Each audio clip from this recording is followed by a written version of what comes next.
Now, not all fats are unhealthy. Omega-3 fatty acids are one of the good types of fat, and they may help lower the risk of heart disease, depression, dementia and arthritis. Top nutritionist Gaye Godkin is here to tell us more about better heart health and the benefits of fish oil in a balanced diet. Gaye, good morning to you. Good morning. Now, we were just having a chat there and it was quite interesting because I was saying, yeah, I know all about omegas and I know I need to get them into myself and I try and eat as much fish as I can in the week. And if I don't, I take supplements. But I still don't know what omegas are. So can you break it down for me? What are omegas?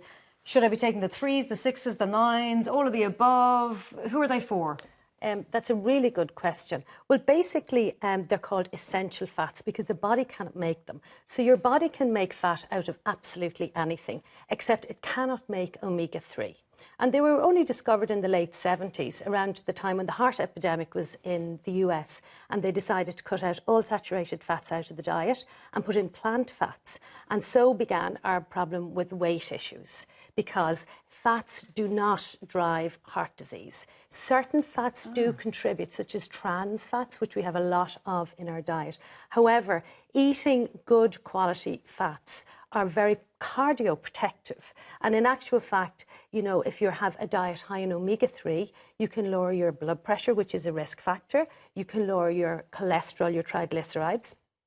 And they overall confer a major benefit. They work in many ways, and one of the ways they work is by thinning out the blood and the platelets and that. And they also work in an anti-inflammatory capacity. And really at the heart of heart disease is inflammation.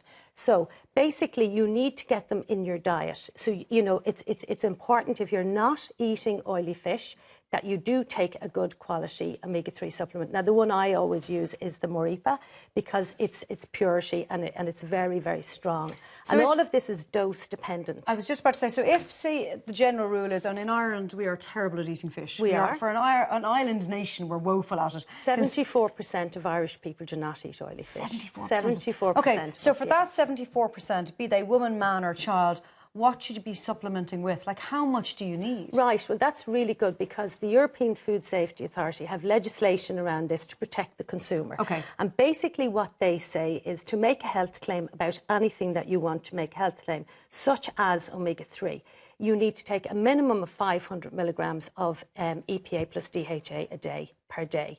Now, what's the DHA you mentioned there? Well, okay, so omega-3 is the overall umbrella term, and then EPA and DHA are the two components, precisely. Now, if you consider your brain, okay, so we always think of your brain as being a grey matter, but in actual fact, your brain is a fatty organ. Okay. Now, 66% of your brain is made of fat. It's incredible. 66% of your brain. And that's why with the CJD and all of those kind of diseases, it was so dangerous because it is a fatty organ. Now, of that 66%, 33% is made up of DHA, which is a derivative of omega-3.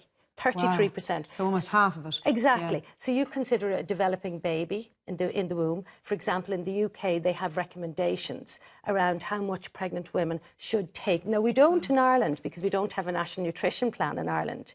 So but would you recommend for women who are pregnant to take a supplement? Absolutely, because your baby is growing inside and it's scavenging all of your DHA, and that brain has to get all of the DHA. And if the mother is not getting sufficient omega-3 into the diet and oily fish, then she will be deficient, the baby is deficient. And there's a lot of research and studies showing the connection with that and postnatal depression. Wow. Yeah. That's one of the things I was interested in. It affects fertility, it affects mood. For children in school, it can completely transform their learning experience. It's a very powerful essential fatty acid. Well, it is, and as I said to you, the research and the science is quite new. You must remember that nutritional science in humans is very difficult to control as opposed to animals, and it is very, very new. But it is the one area that is growing the most. I mean, there's so many studies. Now, beside the MorEPA, and I know you do that for adults, for children, for women, for everyone, we can get it from our diet. It's more difficult to do so, but there are sources that we can, put into ourselves every day to help us. And you brought just a few of them here today.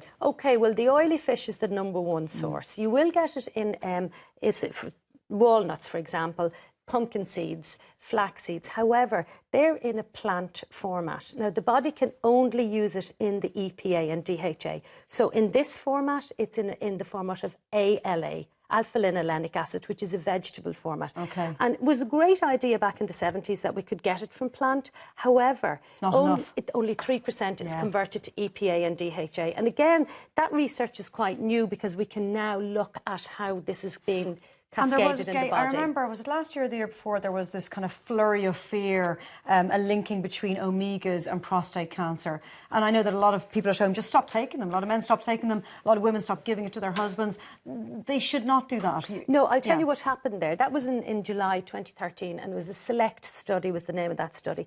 But in actual fact, that was a study looking at selenium and vitamin E in prostate cancer.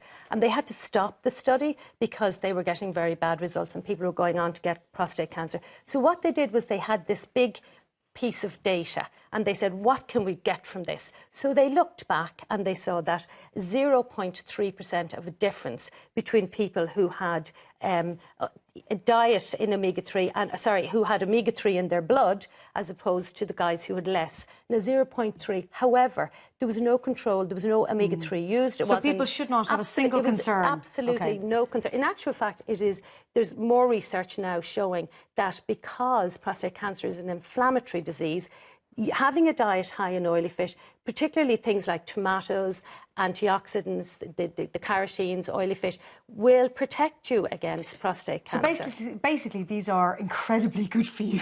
Well, they're very, very powerful. And we need them in our diet, and we can't get them in our diet. You need them every day. Okay. If you think of your body, there's about 50 trillion cells in the body, and every cell has 2 layers of fats. Now, depending on the type of fat you eat will make up that cell layer. So that's why it's so important for heart health. That if you have... Which is an issue in this country. Can we get MorEPA in every shop around the country, in every health food shop, in every chemist? You can get it in all the pharmacies and you can get it in the health stores, but it is just pharmacy and health store. Pharmacy and health store. Gaye, great advice there and great information. Thank you very much.